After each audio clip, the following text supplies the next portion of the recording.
ADHD. We have a lot to talk about. Peace, infinite waters, diving deep once again. We are here in the art gallery. Woo! Breathing in that good ass prana. A Tumblr question for once. Someone wrote to me saying, a woman, a girl, she's got ADHD and it's very challenging certain tasks. She wants to stop taking medication and she wants to know how she can still become her greatest version with the label of having ADHD. And we ain't even had breakfast yet. Can I get a hello? Now, I've recently found some fascinating information about ADHD. I used to work with children who had ADHD as a psychologist working in a school for many years, so I know a lot about it. ADHD is a $13 billion industry. Now, 1 in 5 children have a mental health disorder. And do you know what the most commonly diagnosed one is? You guessed it, ADHD. Yes. Now, there is a psychologist called Jerome Kagan.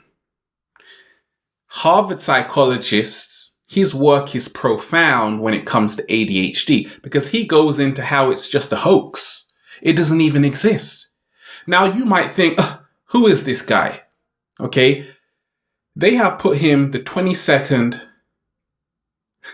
most influential psychologist ever to exist. Even higher on the list than Carl Jung, Pavlov. He knows what he's talking about. And his research into developmental psychology is mind-blowing. His whole life, he's dedicated to this. He looks at children, how they develop. In the first 4 months, he said that 20% of babies have skittish responses to new objects, environments, people. They're nervous. And he called them high reactive. So later on in life, they go on to be very anxious and whatnot. 40% of babies aren't that way. And they go on to be not so ruffled. They are low reactives. So he goes into how ADHD, what we're talking about, has been blown out of proportion. Okay, 6.4 million children have been diagnosed with ADHD. Now he says 90% of those children don't have abnormal dopamine levels. Now, before I go into some great solutions, because I've got firsthand experience of this, he talked about how there is a major misdiagnosis and overdiagnosis. So if a child says, I'm getting bored in class, because ADHD is attention deficit hyperactivity disorder. Okay? In the 60s, they might have just said you're lazy, but now they'll give you Ritalin, Adderall. Okay? So it's big business. Therefore, a lot of people have been misdiagnosed. If a child is just throwing a tantrum, they'll say you've got ADHD. But these are the symptoms, not the cause. Slow motion this side. And overdiagnose as well. Because Big Pharma gives more money to psychologists, psychiatrists to do more research on ADHD. It's a self-fulfilling prophecy. If you tell a child you have a mental illness or disorder, then they go on to believe that. And what I've seen along my journey is this, that you have to be very careful what you tell children because they will end up being that way. Now, labels. He goes in to say how ADHD is just a label. And once you let go of that label, everything becomes a lot better. Yes, there is something there. There is. But a lot of these drugs actually cause a lot more problems. Okay. So what I found out is, first of all, if you want to unlock your greatest potential because you say you've got ADHD, right? From his research, Kagan's research, he interviewed 12 to 19-year-olds, right? Children and adolescents. And most of them, okay, 40% showed symptoms of anxiety, depression. But on a closer inspection, only 8% was seriously impaired. Hyperactivity. That's a symptom. It's not the cause. The cause could be problems at home, certain childhood experiences. So you always have to realize these symptoms are not you. They are a byproduct from a condition which has taken place before. Okay? And I was working with children day in, day out who had ADHD. What did I find? I found this, that fun, interactive learning is everything.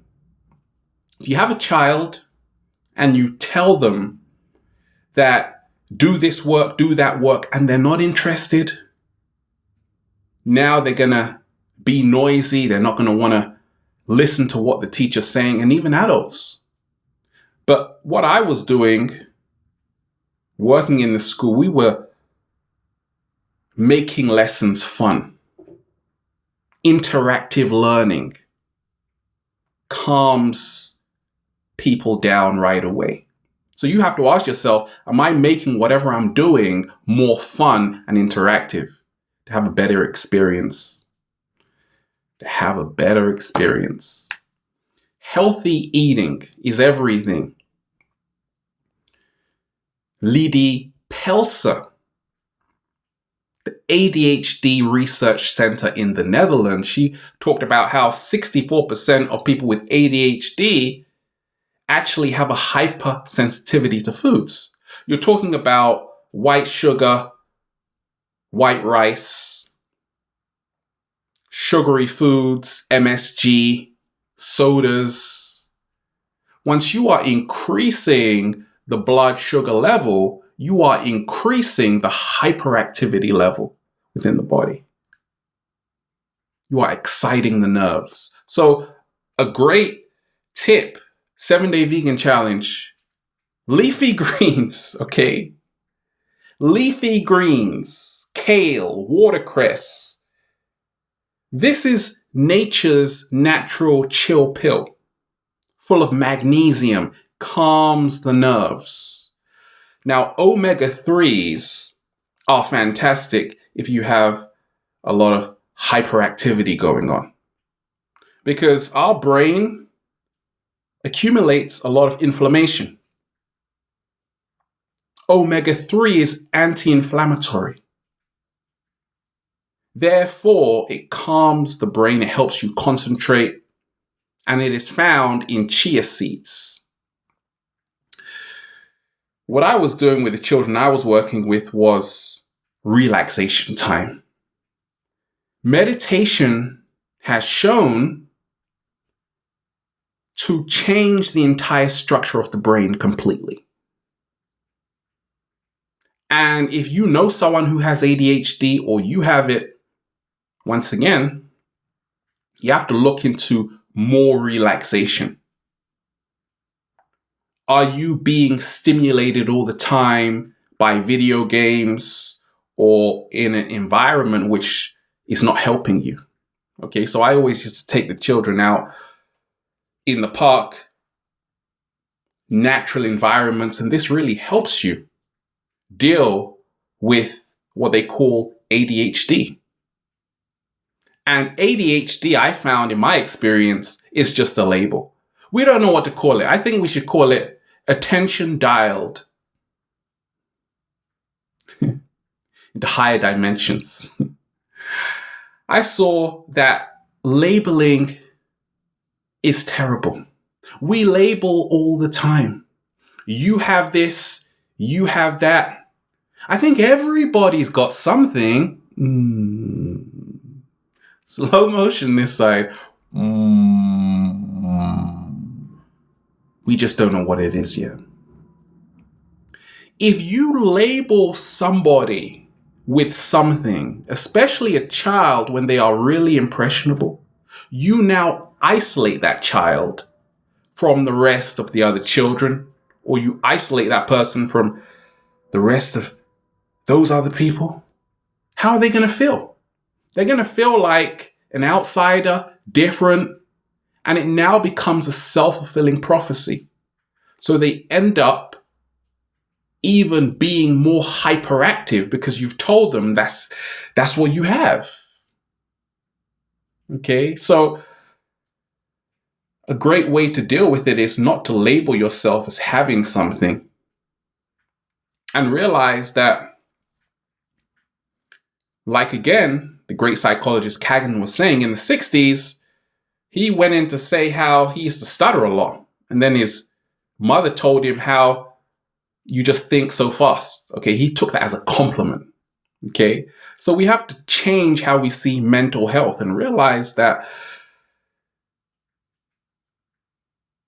people just need to be seen as unique rather than different. And then just say, feels so good to be alive, baby. Can I get a hello? Have a beautiful day. We are here breathing in that good ass prana, baby. Infinite waters. Diving deep. Once again, stay well. Stay healthy. Peace. You.